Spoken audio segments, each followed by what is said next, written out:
नमस्कार बंधुगण आजिर एही रोमांचक कहानी को स्वागत। मु जणे विधवा थिली एवं एका रहुथिली। थरे मु काम पाई डेरी हेबारु दौड़ुथिली, तेणु मु शीघ्र सीढ़ी देई तळकु ओलाउथिली। मो पाखरे खसिबा पाई केवल 2 किंबा 3टी पाहाच बाकी थिला। मोर पाद खसीगला एवं मु जोररे पड़ीगली। मु उठिबाकु संघर्ष कली किंतु उठी पारिली नाही। ठीक सेही समयरे जणे युवक मो पाखकु दौड़ी आसिले। से मोते उठाइबारे साहाय्य कले, मोते हॉस्पिटल को नहीं गले एवं मोर चिकित्सा करी घर को फेराई आनिले। आमे दुहे सेही समयरे घरे थिलु।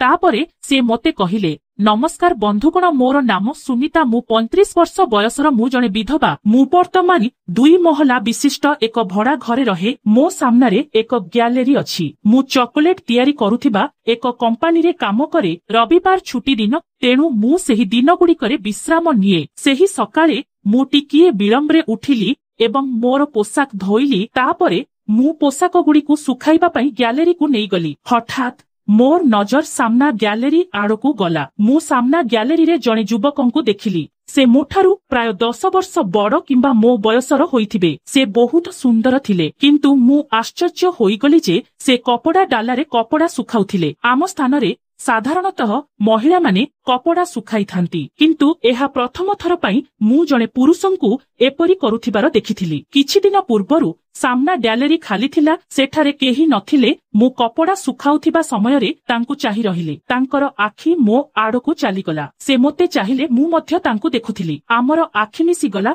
एवं मु टिके लज्जित हेली एवं मु मोर कपड़ा सुखाइबाकु लागिली। किंतु युवक जनक एबे भी मोते देखुथिले। मु शीघ्र मोर कपड़ा सुखाई मो रूम को फेरी आसिली। तांको रोसेई घर मो पाखरे थिला। किछि समय परे मु झरका बाहर को चाहिली एवं तांकु रोसेई घरे किछि रांधुथिबार देखिली। मो मनरे भावना आसिला जे हुएत से एका रहुथिले, किंतु मो बयसर एते सुंदर युवक काहीकि एका रहिबो, एही भावना मो मनरे बारंबार आसुथिला। तापरे मु मोर कामरे लागिगली। मु रोसेई कली एवं टिके विश्राम कली। किछि दिन एहीपरि बीतीगला। प्रतिदिन मु सेही युवककु ग्यालेरी रे किछि ना किछि करुथिबार देखुथिली।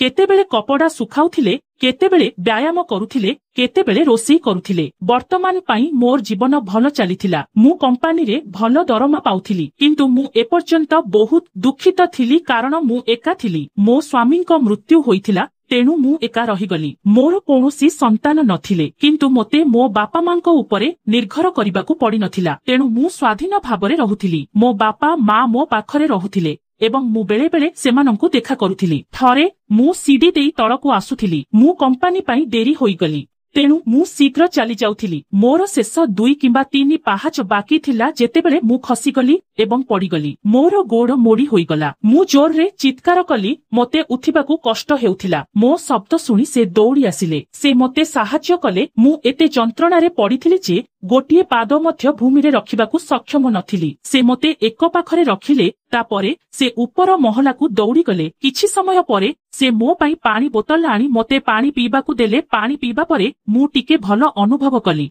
मु तांकू देखिली एवं जानिली जे से आउ केही नुहंती, सामना ग्यालेरी रो सेही युवक। मो गोड़ बहुत जंत्रणा हेउथिला। मु एका हॉस्पिटल जाई पारिली नाही। से कहिले, गोटे मिनिट अपेक्षा कर, मु एबे फेरी आसीबी। से तुरंत पार्किंग स्थान को गले। से तांको 2 चकिया गाड़ी मो आगरे रखिले। से एहाकू स्टैंड रे रखिले। से मोते चढ़ीबारे साहाय्य कले एवं से आगरे बसीगले। तापरे आमे सीधा हॉस्पिटल को गलु। से हॉस्पिटल सामनारे गाड़ी अटकाइले। से गाड़ी को स्टैंड रे रखिले आउ मोते समर्थन कले एवं कहिले, गोटिए गोड़रे ठिया हुओ, मु एठारे अछि। से मध्य गाड़ीरू ओह्लाइले। से मोर गोटिए हाथ तांको कांधरे रखिले एवं तांको समर्थन रे मु गोटिए गोड़रे लंगड़ाई होइगली। से मोते सीधा हॉस्पिटल को नहीं गले। मु जंत्रणा रे कई कई हेउथिली। मु तांकु देखिली। डाक्टर आसिले। से मो गोड़र एक्सरे कले। से संपूर्ण जांच कले। एहा किछि गंभीर नथिला। एहा केवल एक कष्ट थिला। सीडी देई ओह्लाइबा समयरे मु मोर गोड़ मोड़ीदेली एवं एथिरे अत्यधिक चाप टेंडन गुड़िकु चाप देइथिला। डाक्टर माने मोते गोटिए सप्ताह पई विश्राम नेबाकू परामर्श देइथिले। सेमाने समर्थन जोगाइबा पई मो गोड़ चारि पाखरे एक कपड़ा पट्टी बांधिले। युवक जनक मो पई एणे तेणे दौड़ुथिले। डाक्टर मोते एक इंजेक्शन देले एवं किछि औषध लेखिले, जहा से मेडिकल स्टोर को आनिबा पई गले। से डाक्टरंक फी मध्य देइथिले। କାରଣ ସେତେବେଳେ ମୋ ପାଖରେ ଟଙ୍କା ନଥିଲା। ତାପରେ ସେ ମୋତେ ତାଙ୍କ ଗାଡ଼ିରେ ବସାଇଲେ ଏବଂ ଆମେ ଘରକୁ ଗାଡ଼ି ଚଲାଇଲୁ। ମୁଁ ଦ୍ୱିତୀୟ ମହଲାରେ ରହୁଥିଲି, ତେଣୁ ସେ ମୋତେ ତାଙ୍କ କାନ୍ଧରେ ଉପର ମହଲାକୁ ସମର୍ଥନ କଲେ। ସେ ମୋତେ ମୋ ରୁମକୁ ଆଣି ସୋଫାରେ ବସାଇଲେ। ମୁଁ କହିଲି, ଅପେକ୍ଷା କର, ମୁଁ ଚା ତିଆରି କରିବି। କିନ୍ତୁ ସେ କହିଲେ, ଚା ନାହିଁ, ତୁମେ ଅସୁସ୍ଥ ଅଛ, ତୁମକୁ ଏବେ କେବଳ ବିଶ୍ରାମ ଦରକାର। ମୁଁ ଯେକୌଣସି ସମୟରେ ଆସି ଚା ପିଇବି। ମୁଁ ତାଙ୍କୁ ଧନ୍ୟବାଦ ଦେଲି। ତାପରେ ସେ କହିଲେ, ଧନ୍ୟବାଦ କାହିଁକି, ଆମେ ପରସ୍ପରକୁ ସାହାଯ୍ୟ କରିବା ଉଚିତ। ସେ ବହୁତ ଭଲ ଭାବରେ କଥା ହେଉଥିଲେ। ତାଙ୍କ କଥା ଶୁଣି ଖୁସି ଲାଗିଲା। ସେ ଚାଲିଗଲେ। ମୁଁ ଗୋଟିଏ ଗୋଡ଼ରେ ଆଉଜି ଗ୍ୟାଲେରୀରେ ପହଞ୍ଚିଲି। ସେ ସିଡ଼ି ଦେଇ ଉପରକୁ ଯାଉଥିଲେ। ଆମେ ଦୁହେଁ ପରସ୍ପରକୁ ଚାହିଁ ଟିକେ ହସିଲୁ। ତାପରେ ମୁଁ ମୋ ରୁମରେ ବିଶ୍ରାମ ନେଲି।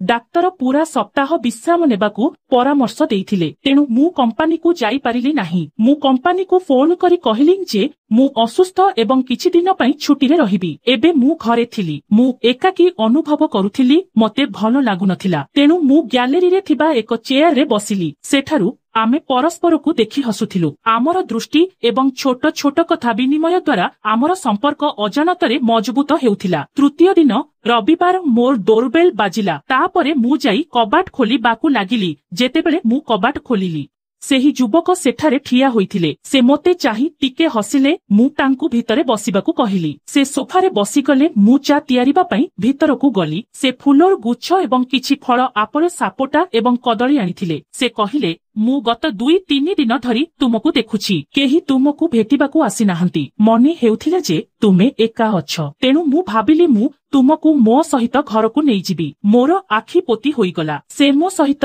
ବହୁତ ପରିଚିତ ନଥିଲେ, ତଥାପି ସେ ମୋ ବିଷୟରେ ପଚାରିବାକୁ ଆସିଥିଲେ।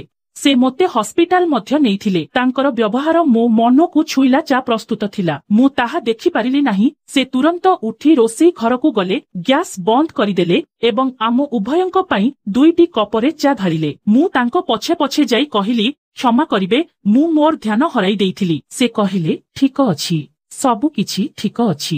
ସେ ବହୁତ ସରଳ ଥିଲେ। ସେ ମୋତେ ଗୋଟିଏ କପ ଚା ଦେଲେ ଏବଂ ନିଜ ପାଇଁ ଆଉ ଗୋଟିଏ ନେଲେ। ଆମେ ପରସ୍ପର ସୋଫାରେ ବସିଲୁ। ଆମେ ଚା ପିଇ ପରସ୍ପରକୁ ଚାହିଁଲୁ। ସେ ପଚାରିଲେ, ତୁମେ ଏବେ କିପରି ଅନୁଭବ କରୁଛ?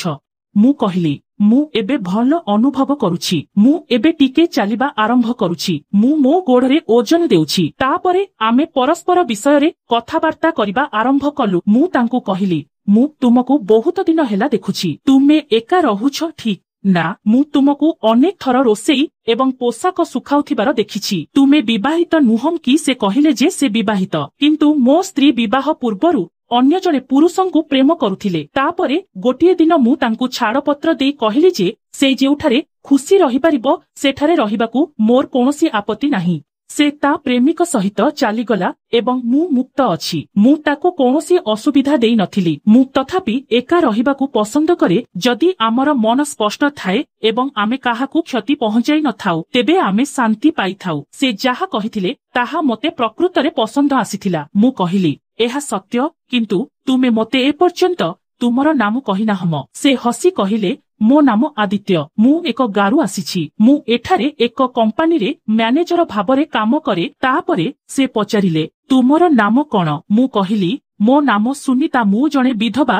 ମୁଁ 5 ବର୍ଷ ପୂର୍ବେ ବିବାହ କରିଥିଲି, କିନ୍ତୁ କିଛି ବର୍ଷ ମଧ୍ୟରେ ମୋ ସ୍ୱାମୀଙ୍କ ମୃତ୍ୟୁ ହୋଇଗଲା। ମୁଁ ତାଙ୍କୁ ବହୁତ ଭଲ ପାଉଥିଲି, ତେଣୁ ମୁଁ କେବେ ପୁନଃ ବିବାହ କରିବାକୁ ଇଚ୍ଛା କରିନାହିଁ। ମୁଁ ଏକା ରହୁଛି। ବେଳେ ବେଳେ ଏହି ଜୀବନ ବହୁତ ଯନ୍ତ୍ରଣାଦାୟକ ମନେ ହୁଏ। ଲୋକମାନେ ମୋତେ ମଇଳା ଆଖିରେ ଦେଖନ୍ତି, ଯାହା ଏହାକୁ ଆହୁରି ଖରାପ କରିଦିଏ। ଏହା ଶୁଣି ତାଙ୍କ ଆଖିରେ ଲୁହ ଝରି ଆସିଲା। ତାପରେ ଆମେ ବହୁତ ସମୟ ପର୍ଯ୍ୟନ୍ତ କଥା ହେଲୁ। କିଛି ସମୟ ପରେ ସେ କହିଲେ, ଚାଲ ଯିବା। ମୁଁ କହିଲି, ଯେତେବେଳେ ମୋ ଗୋଡ଼ ସୁସ୍ଥ ହୋଇଯିବ, ମୁଁ ତୁମକୁ ରାତ୍ରି ଭୋଜନ ପାଇଁ ନିମନ୍ତ୍ରଣ କରିବି, ଦୟାକରି ଆସିବ।